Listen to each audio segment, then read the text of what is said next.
Hi, this is my psychology and film project, and I chose to do it over Finding Dory.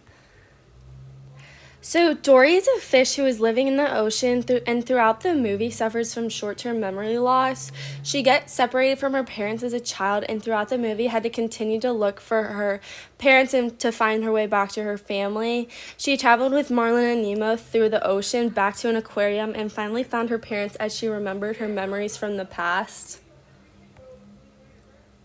So her diagnosis, I would diagnose her with having anterograde amnesia, and this is a type of memory loss which makes it hard to form new memories and is very a rare condition which Dory suffers from in both Finding Nemo and Finding Dory. And I think if Dory went to a therapist, since they are fish, they probably would not have the education and know what type of amnesia it was, or even if it was amnesia, and they would probably just say she does have short-term memory loss like Dory said throughout the movie.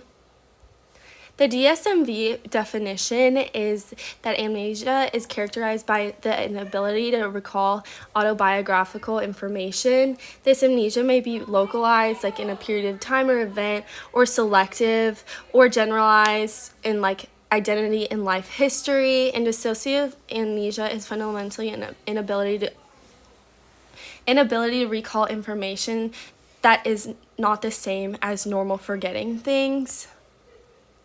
So stigma is related to the disease. So countries with good education opportunities would probably be able to know that a character like Dory had anterograde amnesia, and countries with lower education opportunities or lower class may just diagnose them as having memory loss and may not know how it can be helped.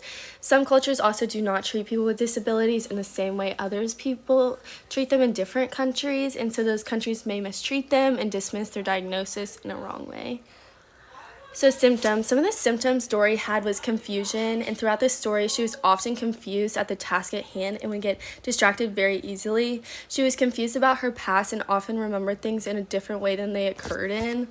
When she was on her journey to find her parents, she often would get distracted by people, other fish, and signs in the aquarium would actually make her journey harder to find her parents and have to be reminded that she was on a mission to find them. She also had trouble remembering past events. Dory had forgotten a lot about her past, about her parents, would make it difficult for her to find them again, and throughout the movie she started to remember more and more things that brought up past memories.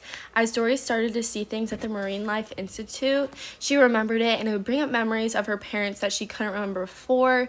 And for example, when she saw a purple shell, she had remembered and recalled that her parents had always find the purple shell to return back to them if she had ever gotten lost. So one symptom Dory doesn't show as much is experiencing false memories, and while she does get confused with her memories sometimes, they were not altered in the things that she did remember. Like, no events that she remembered didn't happen, and all of her events happened and helped her find her parents. So treatment, and there's currently not a treatment for anterograde amnesia, but sometimes you can help treat the underlying conditions, and sometimes you can do things like improving memory and like retraining the brain and using compensating strategies like using a planner and keeping a diary to remember things. So some of the treatment I would use for Dory is to retrain the brain, and some of this can be like procedural learning, which focuses on repetition and practice, or priming, which helps give cues to help learning, and eventually we'll need less and less cues to remember things. And since Dory isn't a human and doesn't have the education that we would have as on Earth, like some of the things like computers and making notes wouldn't work in her setting. So some of the broader perspectives, I do believe that Dory was a pretty accurate portrayal of anterograde amnesia. She did have most of the symptoms of having a hard time remembering new information, and she also slowly remembered things as she had cues to help her remember. And disorders in films can alter our true understanding of what the symptoms truly are and how these disorders do affect people in their everyday lives. And while Dory was an accurate portrayal of anterograde amnesia, some films do not show the disorders correctly and can alter our true perspective on them.